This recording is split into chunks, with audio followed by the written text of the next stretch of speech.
Dragon Prince Yuan, Reincarnation God Emperor, starting from the sign in. Chapter 21, Yayo, welcome the guests. P5. चाओ चैन की थोड़ी झेप भरी अभिव्यक्ति को देखकर जो युआन अपनी हंसी नहीं रोक पाया और खिलखिलाकर हंस पड़ा। सामने वाले व्यक्ति के उस गंभीर चेहरे को सोचकर ही उसे हंसी आ रही थी। ये देखकर चाओ चैन काफी निराश हुआ। इन बूढ़े लोमड़ियों को चकमा देना वाकई बहुत मुश्किल है। हालांकि वह भी एक महत्वपूर्ण भूमिका निभा रहा है। अगर किंग चाओ यहाँ होते तो वे बात करने की हिम्मत भी नहीं कर पाते। अगर यह स्थिति खींचती रही तो भले ही ग्रेट जो डायनेस्टी की पैतृक भूमि में अंडरवर्ल्ड फ्लावर मौजूद हो, उसे हासिल करना हमारे लिए मुमकिन नहीं होगा। खैर, वह काफी प्रशंसा का पात्र है। जो युआन, जो अभी अभी हंसा था, उसने उसे अनदेखा करना ही बेहतर समझा। हम कमजोरों को इस तरह कुचल नहीं सकते। युआन ने ये देखकर जो किंग ने सिर हिलाया और कहा, अब फैसला तुम्हारे हाथ में है। अगर दूसरा पक्ष इसे सक्रिय एक्टिवेट नहीं कर पाया तो यह आखिरी उम्मीद भी खत्म हो जाएगी। कम से कम वे सभी काफी निराश होंगे। हाँ, जो युआन ने समझदारी से सिर हिलाया और अपने सुडौल पैरों से एक कदम आगे बढ़ाया। जल्द ही वह स्टोन प्लेटफॉर्म पर पालथी मारकर बैठ गया। उसके हाथ में एक तेज खंजर चमक उठा। एक गहरी सांस लेने के बाद जो युआन ने तुरंत अपनी कलाई चीर दी। उसका बहता हुआ खून तुरंत उसके पैरों के पास की गहरी जेनेसिस रून्स की दरारों में समाने लगा।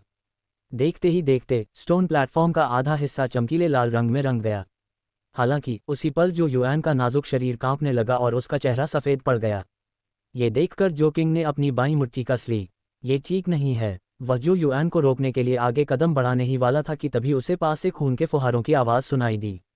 जब जो किंग ने मुड़कर देखा तो पाया कि चाओ चैन ने बिना किसी हिचकिचाहट के 6 पाथ्स ऑफ रिइंकार्नेशन जज पेन का उपयोग करके अपनी कलाई पर घाव कर लिया था, जहां से खून बह रहा था। उसके चेहरे के भाव अचानक बदल गए। चिने, तुम ये क्या कर रहे हो? इससे पहले कि वह उसे रोकता, उसने चाओ चैन की दृढ़ आवाज़ सुनी, अंकल जो, कम से कम हमें एक कोशिश तो करनी चाहिए। युआन का वर्तमान शरीर स्टोन प्लेटफॉर्म जेनेसिस रून को सक्रिय करने के लिए पर्याप्त शक्तिशाली नहीं है, लेकिन मेरे 6 पाथ्स रिइंकार्नेशन डिवाइन बॉडी का रक्त इसे सफलतापूर्वक सक्रिय करने की क्षमता रखता है। चाओ चैन ने तुरंत अपना रक्त स्टोन प्लेटफॉर्म पर छिड़क दिया। एक पल में उसने उन जेनेसिस रून्स को भर दिया। जो किंग ने सोचा कि चाओ चैन की नियति सेक्रेड ड्रैगन से कम नहीं है, और थोड़ी हिचकिचाहट के बाद वह केवल आह भर सका।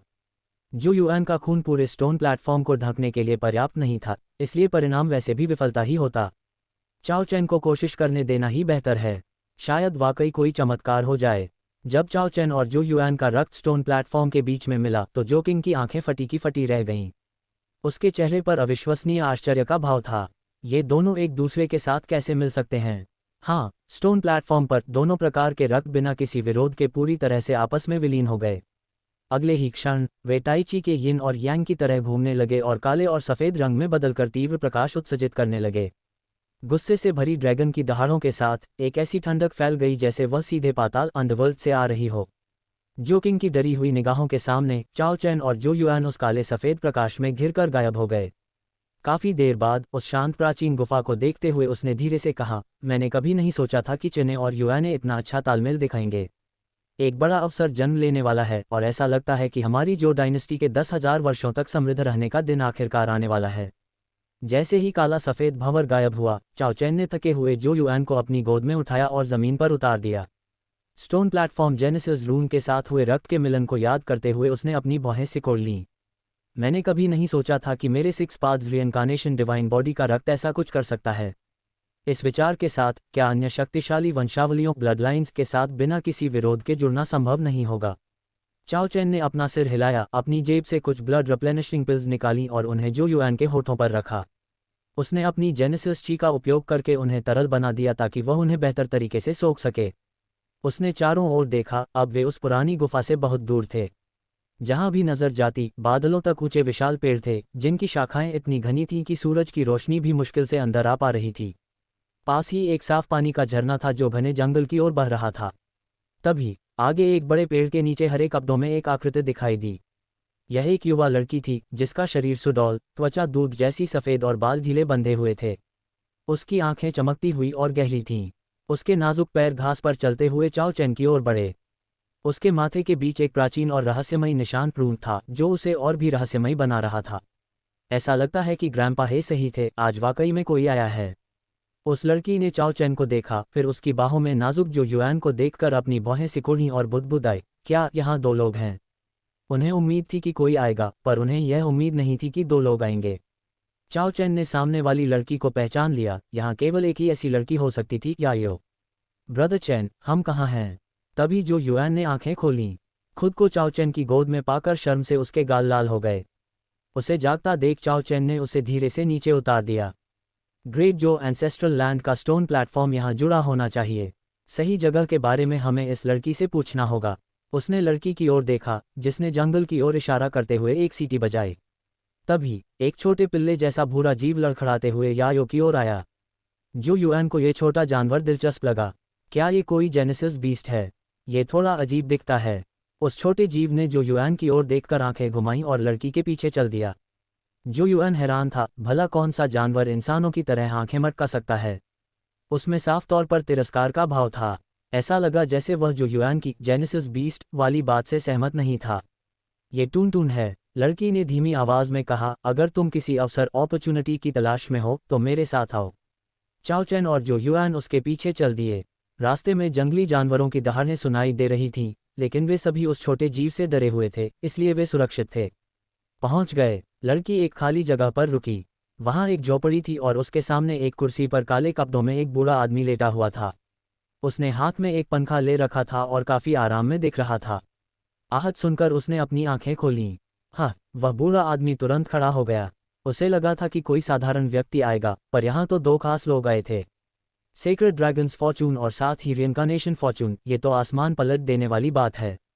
वह बूढ़ा आदमी सब कुछ देख पा रहा था। उसने चाओ चैन और जो युआन की असलियत पहचान ली थी।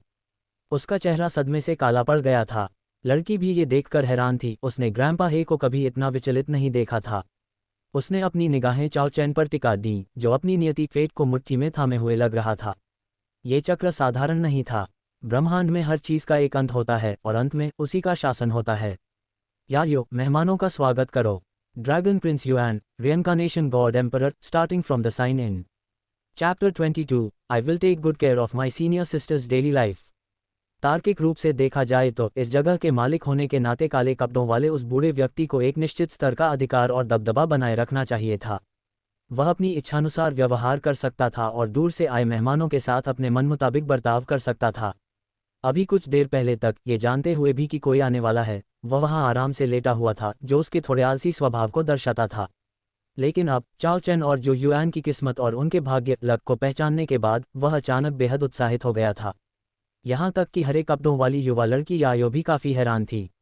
असल बात यह थी कि उसने उस बूढ़े को शायद ही कभी इतनी तीव्र प्रतिक्रिया देते देखा था। उसने अपने माथे से बालों की एक लट को पीछे हटाया, अपने होंठ सिकुड़े और चाओ चैन व जो युआन को अंदर आने का इशारा किया। भाग्य के चक्र वाले बच्चे, क्या तुम्हें पता है कि इस नियति का स्वामी होने का क्या मतलब है? काले कपड़ों वाले बूढ़े व्यक्ति ने चाओ चैन को बड़ी दिलचस्पी से देखा। वह इस बात पर हैरान था कि सामने वाला बिना किसी बड़ी दुर्घटना या बदलाव के इतने लंबे समय तक जीवित कैसे रह गया। चाओ चैन का दिल थोड़ा धड़का। वह स्वाभाविक रूप से जानता था कि उसके भाग्य के इस चक्र का मूल निश्चित रूप से असाधारण है। रिइंकार्नेशन गॉड एम्परर स्क्रिप्चर्स के अनुसार पुनर्जन्म की नियति रिइंकार्नेशन फेट के साथ जन्म लेने वालों के पास 6 मार्गों की शक्ति होती है और वे यिन व यांग को नियंत्रित करते हैं। उन्हें मृतकों का शासक और सभी जीवित प्राणियों का देवता कहा जा सकता है। हालांकि इस दुनिया में वह किस तरह के भयानक अस्तित्व के बराबर है, यह अभी अज्ञात था। चाओ चैन अच्छी तरह जानता था कि उसके सामने खड़ा ये बूढ़ा व्यक्ति एक सेंट है। उसकी आंखें सब कुछ देख सकती थीं। मैं नहीं जानता, क्या आप थोड़ा समझा सकते हैं? चाओ चैन ने अपने हाथ जोड़े और बूढ़े व्यक्ति से पूछा। सामान्य परिस्थितियों में जो लोग पुनर्जन्म की नियति के साथ पैदा होते हैं, उन्हें दुनिया की सबसे बड़ी भयावहता का सामना करना पड़ता है। उनके जीवित रहने की संभावना न के बराबर होती है। बड़े होने की प्रक्रिया में वे अविश्वसनीय और अजीब बदलावों का सामना करते हैं, और यदि वे सावधान न रहें तो वे तुरंत नष्ट होकर दुनिया के लिए एक अजनबी और विचित्र प्राणी बन जाते हैं। काले कपड़ों वाला बूढ़ा व्यक्ति यहाँ रुक गया, जैसे उसे लगा हो कि कुछ गलत हो रहा है। उसने अपना लहजा बदला और कहा, यह सिर्फ एक अफवाह है, मैं तुम्हें इसके बारे में कोई निश्चित जवाब नहीं दे सकता। बस इतना कह सकता हूं कि ये दुनिया 2 हिस्सों में बनती है, जन्मजात और अर्जित। और तुम भी मूल रूप से 2 पक्षों वाले हो।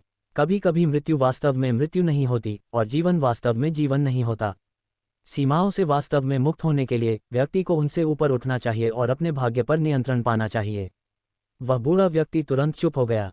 यायो ने देखा कि आकाश में एक बहुत ही सूक्ष्म दरार दिखाई दी है। ऐसा लग रहा था जैसे अंधेरे में छिपे किसी अजीब अस्तित्व ने बूढ़े की बातों को महसूस कर लिया हो और वह यहाँ आने की योजना बना रहा हो। वहाँ मौजूद चाओ चैन बूढ़े की बातें सुनकर थोड़ा उलझन में था। ये सब क्या था? जब वे अलग होते हैं तो वह उन्हें समझ पाता है, पर इन सब बातों को जोड़ने पर उनका क्या मतलब है, उसे कोई अंदाजा नहीं था। बूढ़े व्यक्ति ने अपनी नज़र चाओ चैन से हटाकर उस नाजुक लड़की जो युआन पर टिका दी। उसने उसे ऊपर से नीचे तक देखा और फिर एक गहरी आह भरी। भले ही तुम एक सेक्रेड ड्रैगन की नियति के साथ पैदा हुई हो, लेकिन तुम्हारा भाग्य जन्म के समय ही तुमसे छीन लिया गया था। इतना ही नहीं, किसी ने उस पवित्र ड्रैगन की नफरत को तुम्हारे शरीर में सील कर दिया, जिससे अत्यंत खतरनाक रिजेंटफुल ड्रैगन पॉइजन पैदा हुआ। हर 3 साल में तुम्हें एक आपदा का सामना करना पड़ेगा और जरा सी चूक तुम्हारी जान ले सकती है। अब यह आखिरी साल है जब बाहरी ताकतें हस्तक्षेप कर सकती हैं।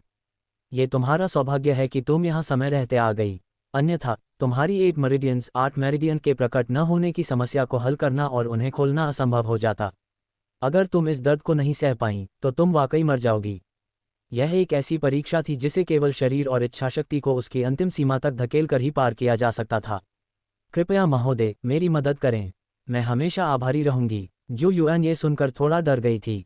बिना अपनी 8 मेरिडियन खोले और उस जहर को हराए वह जीवित नहीं रह सकती थी। हाँ महोदय, चाओ चैन के यहाँ आने का मकसद सिर्फ बूढ़े की बातें सुनना नहीं था। जो युआन की मेरिडियन समस्या को सुलझाना उसकी प्राथमिकता थी।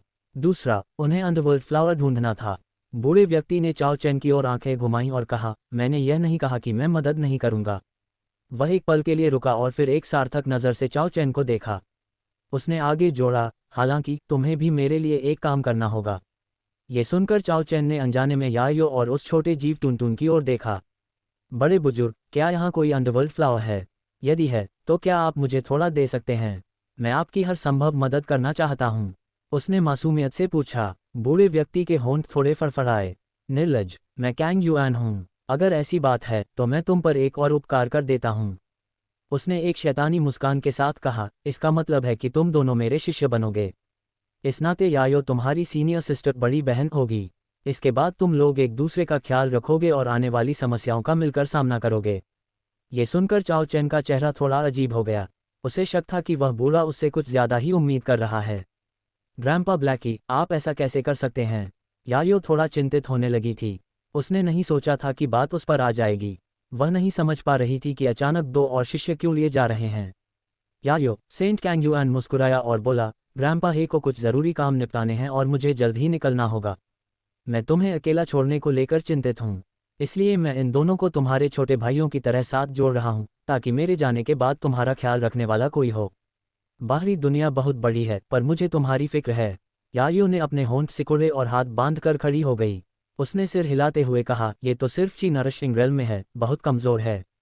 कहने को तो वे उसकी रक्षा करेंगे, पर असल में कैंग युआन को चाओ चैन और जो युआन की चिंता थी और उन्होंने यायो से उनकी रक्षा करने को कहा था।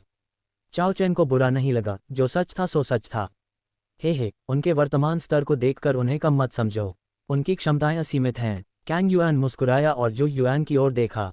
उसकी उंगलियों के एक इशारे से एक काले रंग का तरल पदार्थ जो युआन को पूरी तरह ढकने लगा। यदि तुम अपनी 8 एक्स्ट्रॉर्डिनरी मेरिडियंस को खोलना चाहती हो तो तुम्हें जीवन और मृत्यु की परीक्षा से गुजरना होगा। चाओ चैन की नज़रों के सामने जो युआन एक गहरी नींद में चली गई। उसके शरीर के भीतर एक भीषण संघर्ष चल रहा था और हल्की सी ड्रैगन की दहाड़ सुनाई दे रही थी। चाओ चैन ने कैंग युआन से पूछा, क्या आपके पास अभी अंडरवर्ल्ड फ्लावर है? मेरे पिता के घावों को भरने के लिए इसकी बहुत ज़रूरत है। कैंग युआन मुस्कुराया। सामने वाले ने तुरंत शिष्य बनना स्वीकार कर लिया था। उसने हाथ बढ़ाया और हवा में एक गहरा 9 पंखुड़ियों वाला फूल तैरने लगा। हवा में मौत की एक भारी गंध फैल गई। चाओ चैन ने उस फूल को अपनी रियनकानेशन जेनेसिस ची पुनर्जन्म की ऊर्जा में लपेटा और उसे अपने पर्पल रियनकानेशन मैंशन में भेज दिया। उसी समय उसने यायो की ओर देखा और कहा, गुरुजी, आप चिंता न करें।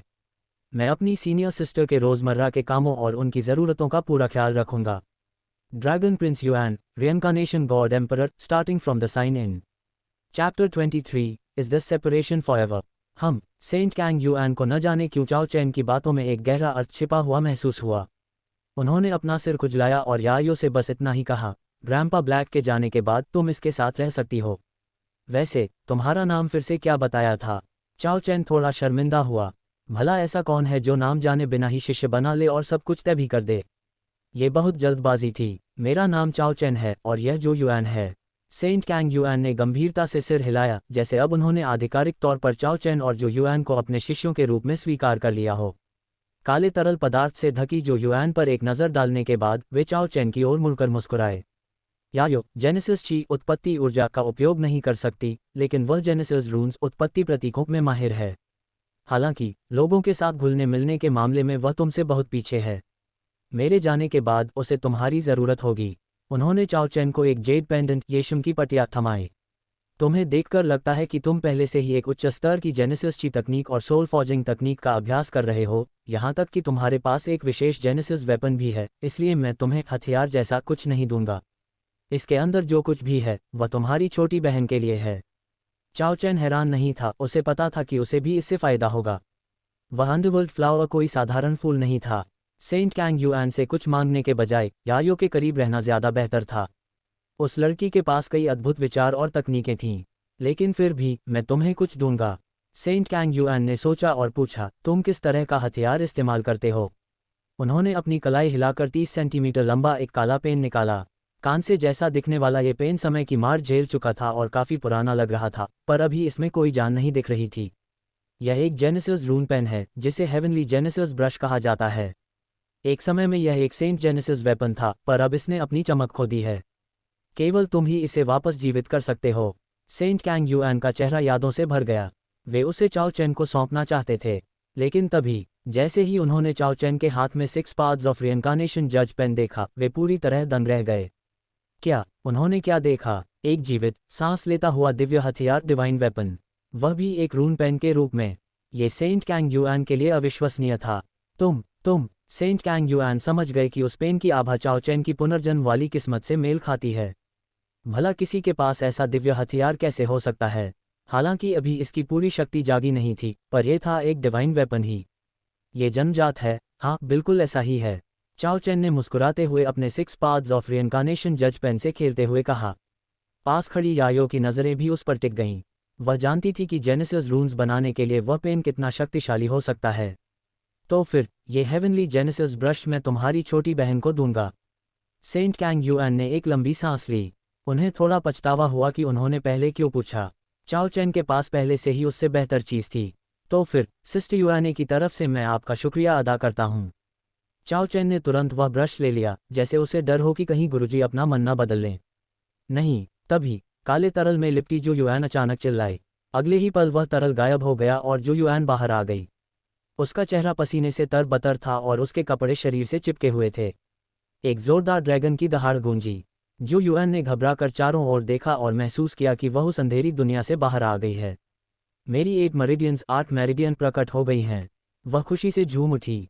अब वह अपनी साधना शुरू कर सकती थी और उस जहर का सामना कर सकती थी। बधाई हो युआने। चाओ चैन ने उसे वह जेड पेंडेंट और हेवनली जेनेसिस ब्रश थमाते हुए कहा, ये गुरुजी की तरफ से तुम्हारे लिए उपहार है। जो युआन ने हाथ जोड़कर सेंट कैंग युआन का धन्यवाद किया। इसके बाद बिछड़ने का समय आ गया था। सेंट कैंग युआन ने अपनी आस्तीन से एक और जेड पेंडेंट निकाला, जिसमें 9 पंखुड़ियों वाला जलता हुआ कमल बना था। उन्होंने इसे यायो को दिया, जिसकी आंखों में आंसू थे।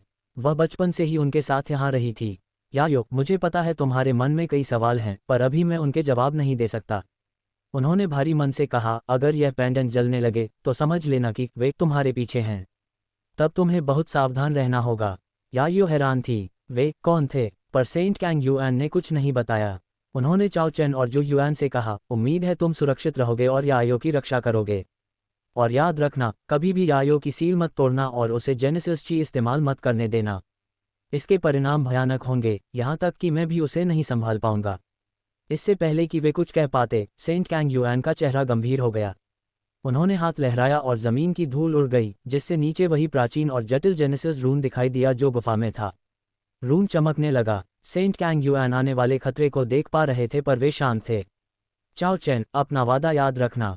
शायद हम भविष्य में फिर मिलें। जैसे ही उनकी आकृतियां धुंधली होने लगी, चाओ चैन ने मुट्ठियां बांधकर प्रणाम किया। गुरुजी, विश्वास रखें, आपका शिष्य सीनियर सिस्टर यायो की रक्षा करेगा और उन्हें किसी खतरे में नहीं पड़ने देगा। यायो की आंखों से आंसू बह निकले। उसे एक बुरा एहसास हो रहा था। शायद यह विदाई हमेशा के लिए थी। Dragon prince Yuan, reincarnation god emperor, starting from the sign in. Chapter 24, if there is fine wine, that would be great. Great Zhou dynasty की पैतृक भूमि, उसके पूर्वजों के हॉल और उस प्राचीन गुफा के साथ स्टोन प्लेटफॉर्म के किनारे पालथी मारकर बैठे जो किंग ने अचानक एक हलचल महसूस की और तुरंत अपनी आंखें खोल दीं। चमकते हुए जेनेसिस रून्स अब धीरे धीरे फीके पड़ने लगे थे। तभी उनके सामने 3 आकृतियां दिखाई दीं। जो किंग दंग रह गए। यह क्या हो रहा था? वहां केवल चाओ चैन और जो युआन को होना चाहिए था, फिर ये तीसरा व्यक्ति कौन है? नहीं, असल में 4 थे, क्योंकि उस हरे कपड़ों वाली लड़की की गोद में एक छोटा सा जीव भी था। युआने, तुम कैसी हो? जो किंग ने ज्यादा सोचने में वक्त बर्बाद नहीं किया और तुरंत जो युआन की ओर देखा। उसे ऊर्जा से भरपूर और पहले से कहीं बेहतर देखकर वे भावुक हो गए।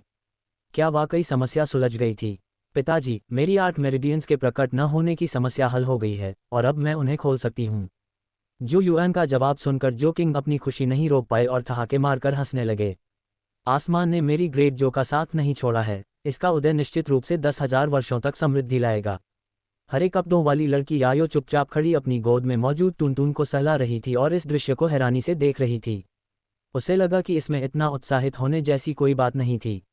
ये देखकर चाओ चैन धीरे से फुसफुसाया, सीनियर सिस्टर, युआने हर 3 साल में एक जानलेवा खतरे का सामना करती है। 1 साल बाद ये खतरा फिर से बढ़ने वाला है। अगर रिजेंटफुल ड्रैगन पॉइजन का प्रकोप बढ़ गया तो परिणाम भयानक होंगे। इसीलिए अंकल जो इतने परेशान थे। युआने ही उनकी आखिरी उम्मीद है। यायो ने समझदारी से सिर हिलाया, पर अभी भी बहुत सी बातें उसकी समझ से बाहर थीं। अब सीनियर सिस्टर, आपको मेरे साथ प्रिंसेस मैंशन, राजकुमार के निवास चलना चाहिए। इस तरह हम एक दूसरे का ख्याल रख पाएंगे। आखिर मैंने गुरुजी से वादा किया था कि मैं आपकी ज़रूरतों का ध्यान रखूंगा। चाओ चैन मुस्कुराया। यायो ने मना नहीं किया। वह पहली बार अपना घर छोड़कर बाहर निकली थी। चूंकि वे अब अपनी पुरानी जगह पर नहीं रह सकते थे, इसलिए नई जगह के साथ तालमेल बिठाना ही एकमात्र विकल्प था। जो किंग अब शांत हो चुके थे और चाओ चैन के प्रति उनका व्यवहार और भी नर्म हो गया था। बिना तुम्हारे शायद युआने को यह मौका कभी नहीं मिलता। चिने, मुझ पर तुम्हारा एक बड़ा एहसान है।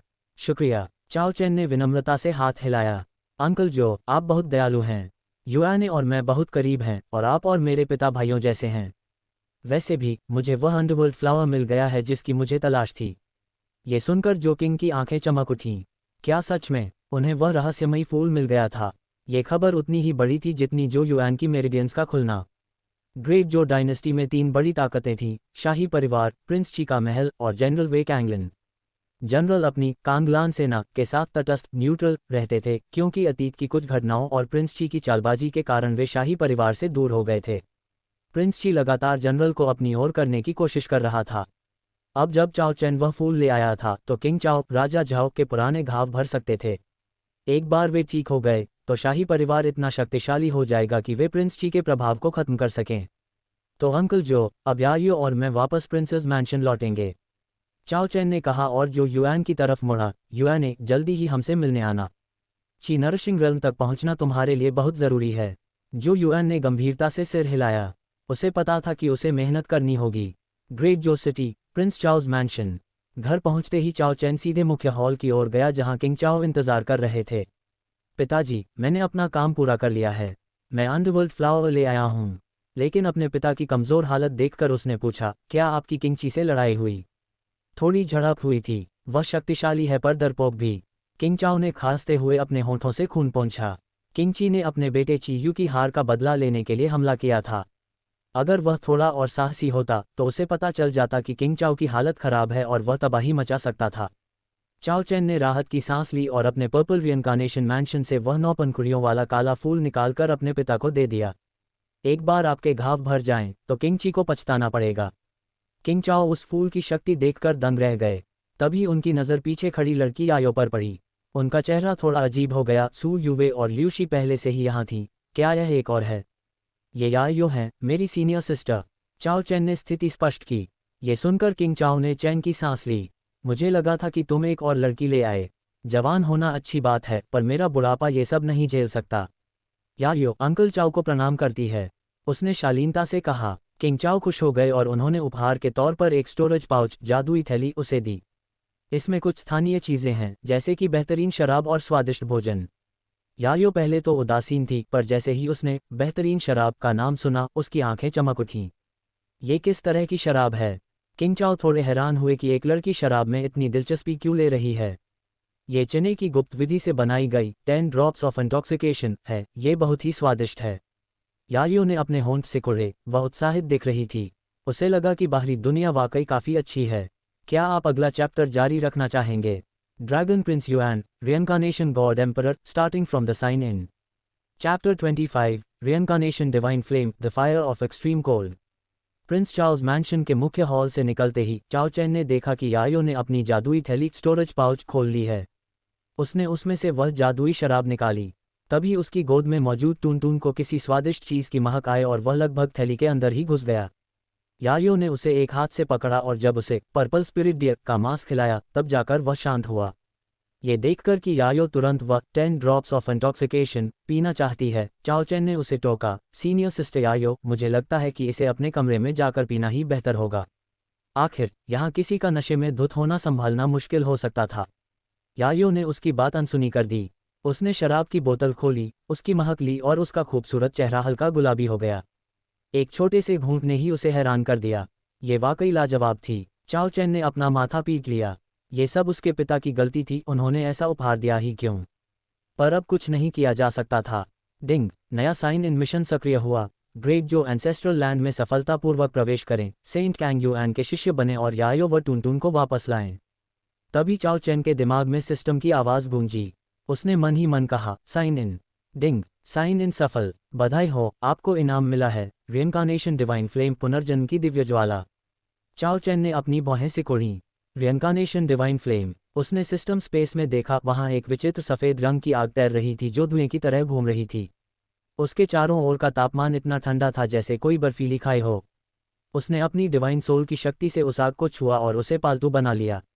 पलक झपकते ही वह ज्वाला धधक उठी और उसने आसपास के स्थान को बर्फ की तरह जमा दिया। भले ही यह आग है, पर यह अत्यंत ठंडी एक्सट्रीम कोल्ड है।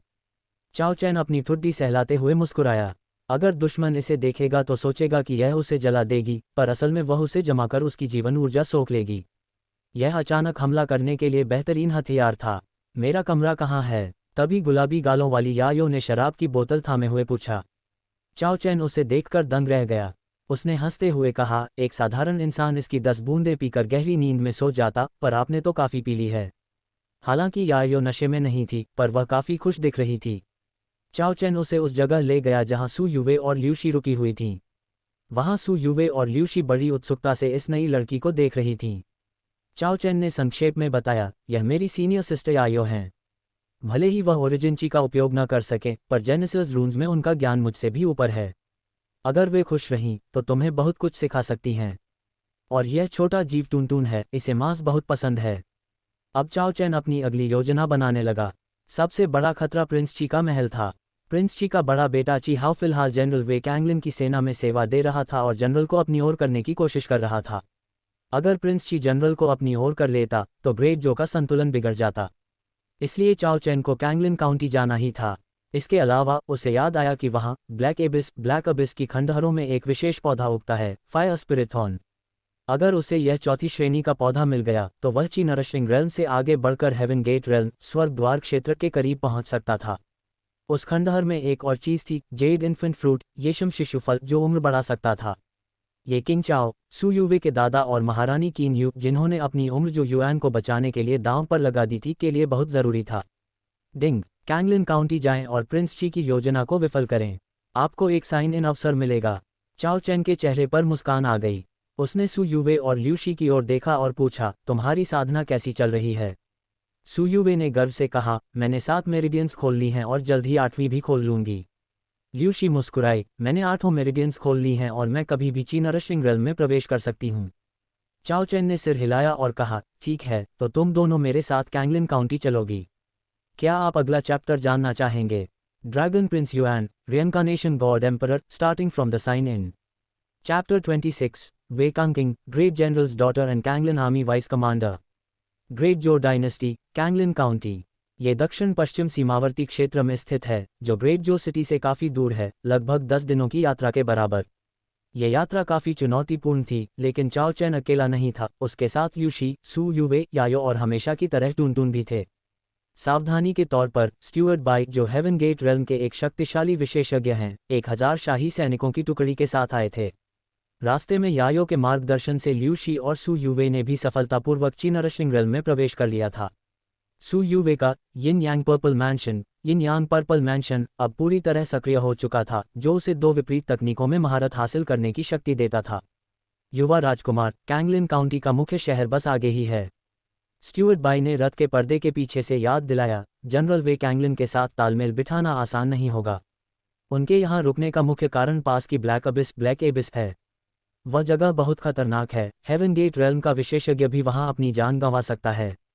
सावधान रहें। चाओ चैन ने पर्दा उठाया और सामने दिख रहे विशाल शहर को देखा। भले ही यह ग्रेट जो सिटी जितना भव्य नहीं था, लेकिन यहाँ की हवा में एक युद्ध जैसी कठोरता थी। यहाँ के लोग और माहौल काफी सख्त और हिंसक लग रहे थे। राजकुमार, स्टुअर्ट बाई ने आगे कहा, हमारी सेना बड़ी है। सीधे शहर में घुसने से हंगामा हो सकता है। शाम भी हो चुकी है, हम जनरल से तुरंत नहीं मिल पाएंगे। बेहतर होगा कि आज रात पास के कैंगलिन मिलिट्री कैंप में रुकें और कल शहर में प्रवेश करें। चाओ चैन ने सिर हिलाया। वह जल्दबाजी में नहीं था। कैंगलिन मिलिट्री कैंप। जैसे ही चाओ परिवार का काफिला कैंप पहुंचा, वहां के सैनिकों में हलचल मच गई। कैंप का दरवाजा खुला और 10 से ज्यादा सैनिक बाहर आए। चाओ चैन ने देखा कि उन सैनिकों का नेतृत्व करने वाला सेनापति कोई पुरुष नहीं, बल्कि एक महिला थी। उसने लाल रंग का कवच पहना था जो उसके सुडौल शरीर से चिपका हुआ था। उसके चेहरे पर एक वीरांगना जैसी चमक थी। युवा राजकुमार, ये जनरल वे कैंगलिन की बेटी वे कंकिंग होनी चाहिए, स्टुअर्ट बाई ने धीरे से बताया और आगे बढ़कर अपना परिचय दिया। वे कंकिंग ने काफिले को देखा। वह प्रिंस चार्ल्स मैंशन की शक्ति देखकर थोड़ा प्रभावित हुई। मैं Canglin army vice commander Wei Kangqing Stuart Bai का स्वागत करती हूँ। कृपया इस तरफ आएं। काफिला कैंप के अंदर दाखिल हुआ। ग्रेट जो में 3 बड़ी सेनाएं थीं, शाही रक्षक, किंग ची के रक्षक और कैंगलिन आर्मी। लेकिन इनके अलावा किंग चाओ की अपनी एक सेना थी जिसने अतीत में ग्रेट वू डायनेस्टी को धूल चटाई थी। वे कंकिंग चुपचाप स्टुअर्ट बाई का अवलोकन कर रही थी, जो खुद कभी एक मशहूर जनरल रह चुके थे। वह सोच रही थी कि आखिर रथ के अंदर कौन है और वे यहाँ क्यों आए हैं। जब वे कैंप के खुले मैदान में पहुंचे तो 2 और अधिकारी सामने आए, एक महिला और एक पुरुष।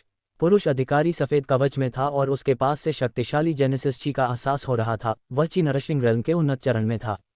स्टुअर्ट बाई, यह मेरा चचेरा भाई वेटिंग है, वे कंकिंग ने परिचय कराया, और मेरे पास जो खड़े हैं वे हैं ची हाओ। ये दोनों कैंगलिन आर्मी के जनरल हैं। ची हाओ, प्रिंस ची का बड़ा बेटा। रथों में अभी भी कोई हलचल नहीं थी। ची हाओ ने भारी और उकसाने वाली आवाज में कहा, स्टुअर्ट बाई, क्या उस रथ के अंदर प्रिंस चाओ चैन हैं? मैंने सुना है कि तुम्हारी मेरिडियंस हाल ही में खुली हैं। ग्रेट जो की सुरक्षित दीवारों के बीच अभ्यास करने के बजाय तुम यहाँ कैंगलिन काउंटी की धूल क्यों फांक रहे हो? वे कंकिंग ने ची हाओ की ओर हैरानी से देखा।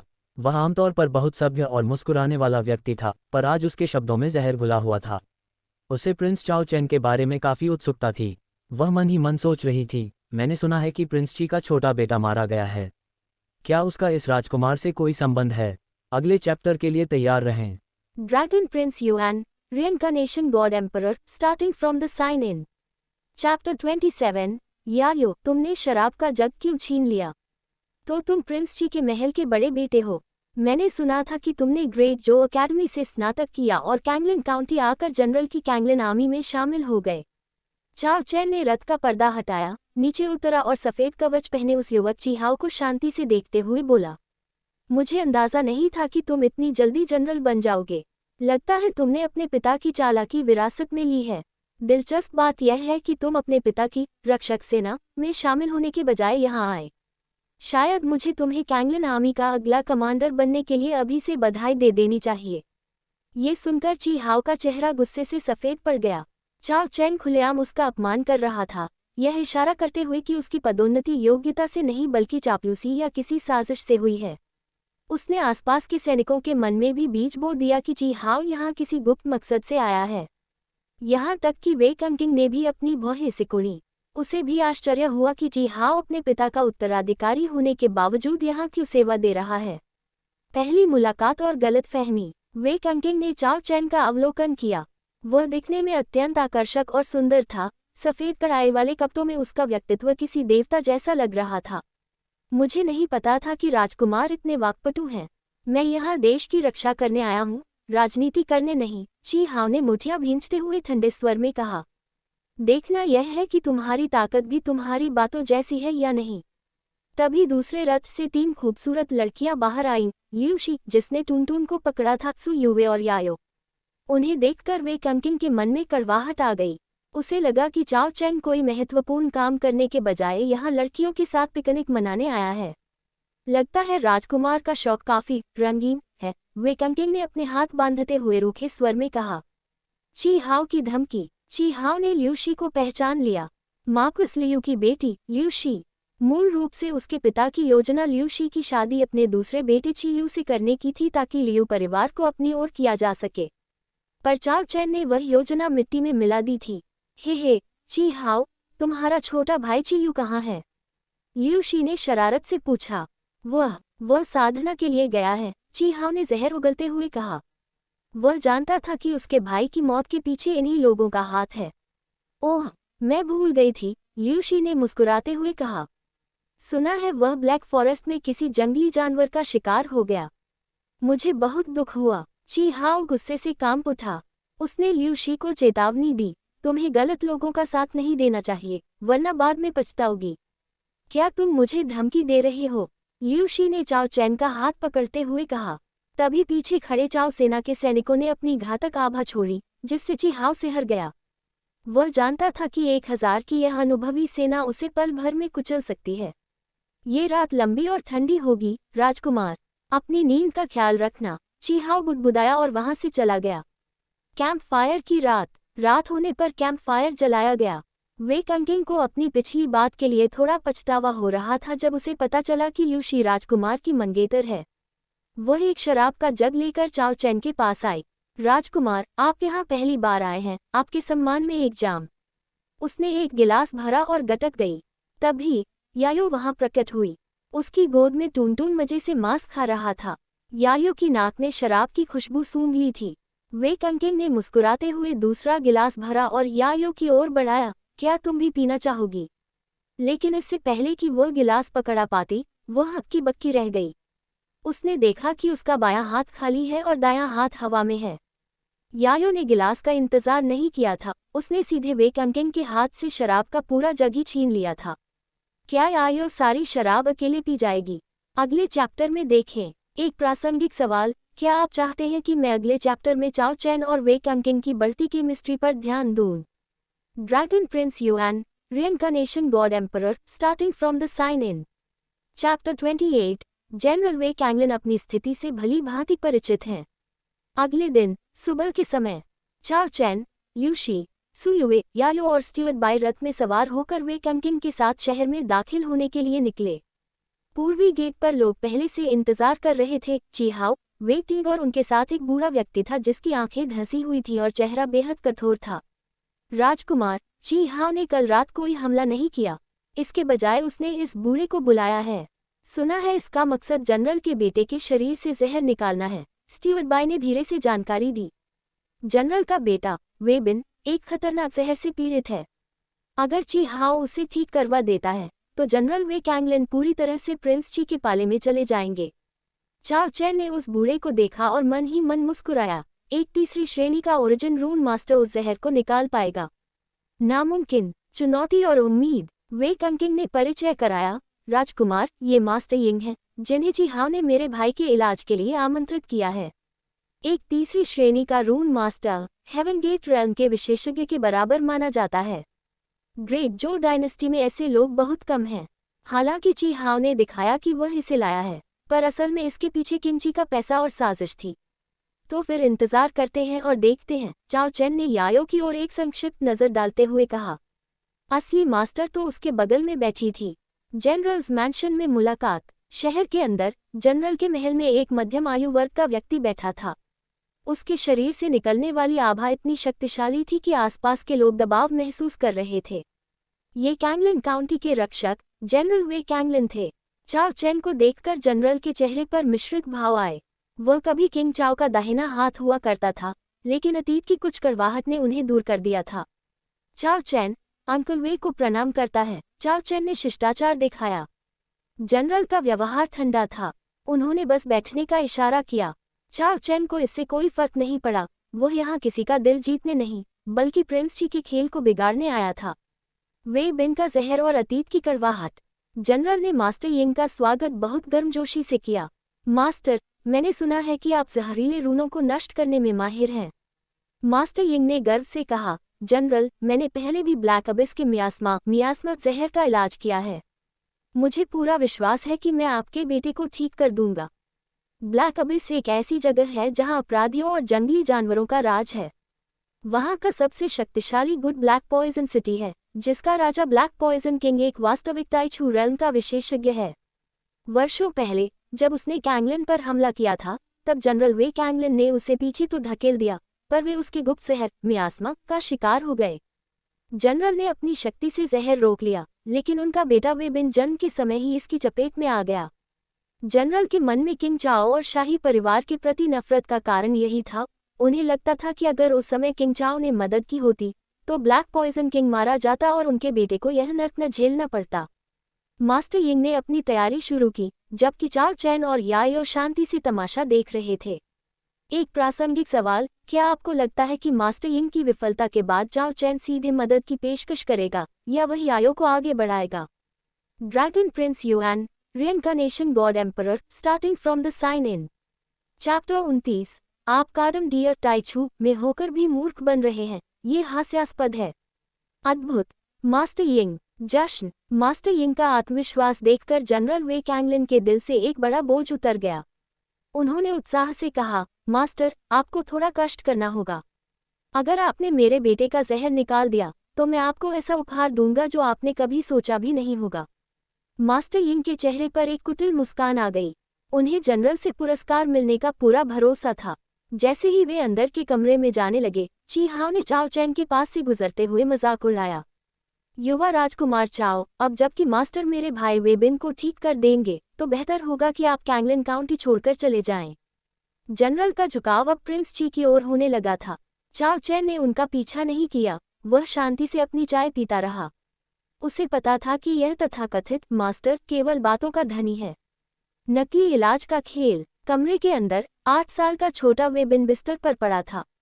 उसका शरीर काला पड़ चुका था और उससे दुर्गंध आ रही थी। मास्टर यिंग ने अपनी तीसरी श्रेणी की जहर निवारक रून डिटॉक्सिफिकेशन रून तैयार की।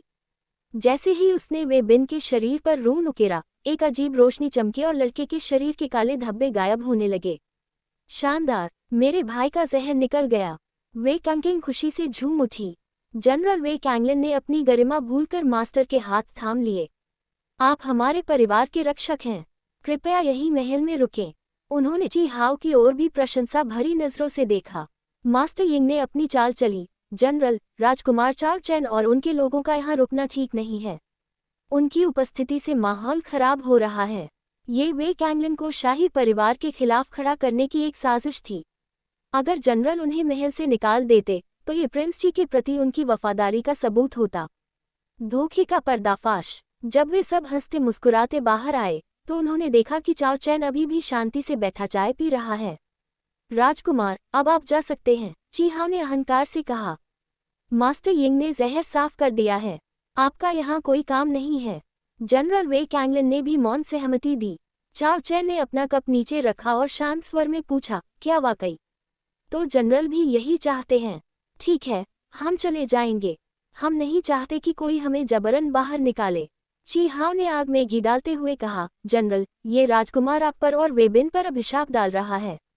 अगर जहर वापस आया तो इसके जिम्मेदार यही होंगे। चाओ चैन रुका और एक गहरी सांस ली।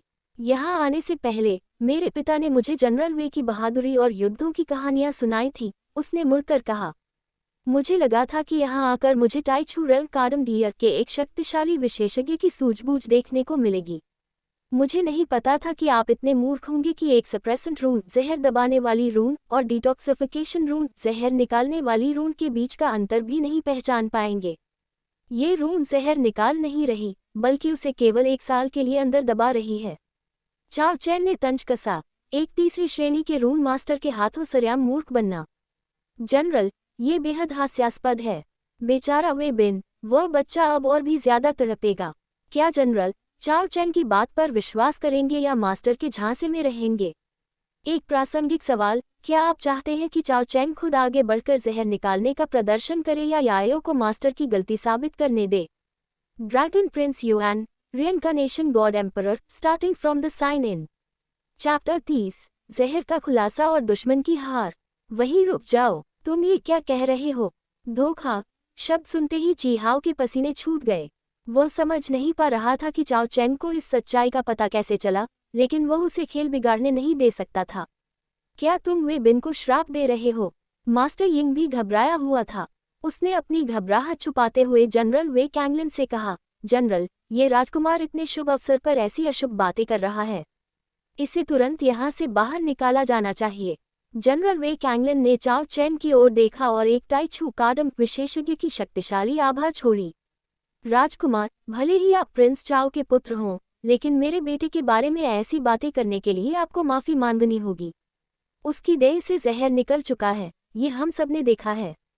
जनरल की भारी आभा चाओ चैन को दबाने ही वाली थी कि तभी स्ट्यूअर्ट बाई ने अपनी अर्धविकसित टाई छू शक्ति को मुक्त किया और जनरल की आभा से टकरा गए। महल का माहौल कांप उठा। अपमान और सैन्य घेराबंदी। स्ट्यूअर्ट बाई ने तिरस्कार से कहा, एक महान जनरल अपने से छोटे पर हाथ उठा रहा है। अगर किंग चाओ को पता चला कि उनके पुराने साथी ने अपनी गरिमा खो दी है और वह प्रिंस ची की कठपुतली बन गया है, तो उन्हें बहुत दुख होगा। जनरल का चेहरा कड़वाहट से भर गया। तभी ची हाओ ने फिर आग लगाई, जनरल, मास्टर यिंग ने आपके बेटे को नया जीवन दिया है। क्या आप एक तीसरी श्रेणी के रून मास्टर की काबिलियत पर शक करेंगे? ये लोग बस जनरल के घर की खुशियां नहीं देखना चाहते। भावुक होकर जनरल ने आदेश दिया, राजकुमार चाओ चैन और उनके साथियों को महल के अंदर ही नजरबंद कर दिया जाए।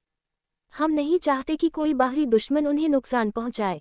सैनिकों ने चाओ चैन और लड़कियों को घेर लिया। चाओ चैन की आंखों में ठंडी चमक थी। उसे जनरल की इस अदूरदर्शिता पर दया आ रही थी। सच्चाई की गूंज। तभी वे कंकिंग अंदर के कमरे से बाहर आई। उसके चेहरे पर चिंता थी। पिताजी, ये सब क्या हो रहा है? उसने देखा कि माहौल युद्ध जैसा हो गया है। जब जनरल ने उससे वे बिन का हाल पूछा, तो उसने झिझकते हुए कहा, भाई अभी भी नहीं जागा है। उसे बहुत पसीना आ रहा है और वह सोते हुए तड़प रहा है, जैसे कोई बुरा सपना देख रहा हो। ये सुनते ही ची हाओ और मास्टर यिंग के चेहरे पीले पड़ गए। जनरल वे कैंगलिन की तीखी नजरें उन पर जमी। उन्होंने चाओ चैन से कहा, अगर आपके पास कोई सबूत है कि मास्टर यिंग ने हमें धोखा दिया है, तो पेश करें। अगर आप सही निकले, तो मैं खुद आपसे माफी मांगूंगा, लेकिन अगर आप झूठ बोल रहे हैं, तो मैं आपको नहीं छोड़ूंगा। पर्दाफाश। काली चांदी की सुई। चाओ चैन शांति से आगे बढ़ा। उसने वे कंकिंग से कहा, सेनापति वे, कृपया कुछ चांदी की सुइयां लें और उन्हें वे बिन की रीढ़ के निचले हिस्से लंबा वर्टेब्रे में 3 इंच गहरा चुभोएं। इतना कहकर वह वापस अपनी कुर्सी पर बैठ गया और चाय का घूंट लिया। वे कंकिंग ने वैसा ही किया। जैसे ही उसने सुई बाहर निकाली, पूरा हॉल सन रह गया। चांदी की सुई का आधा हिस्सा पूरी तरह काला हो चुका था और उससे सड़े हुए मांस जैसी दुर्गंध आ रही थी। मियास्मा जहर, यह अभी भी शरीर के अंदर ही है। वे कंकिंग चिल्लाए। जनरल वे कैंगलिन की आंखों में खून उतर आया। उन्होंने मुड़कर देखा तो पाया कि मास्टर यिंग चुपके से आंगन की ओर भागने की कोशिश कर रहा है। तुम्हारी इतनी हिम्मत! जनरल की दहाड़ से पूरा महल गूंज उठा। क्या जनरल अब ची हाओ को भी दंड देंगे? अगले चैप्टर में देखें। एक प्रासंगिक सवाल, क्या आप चाहते हैं कि चाओ चैन अब अपनी रिइंकार्नेशन डिवाइन फ्लेम, अत्यंत ठंडी आग का उपयोग करके उस जहर को हमेशा के लिए खत्म करे?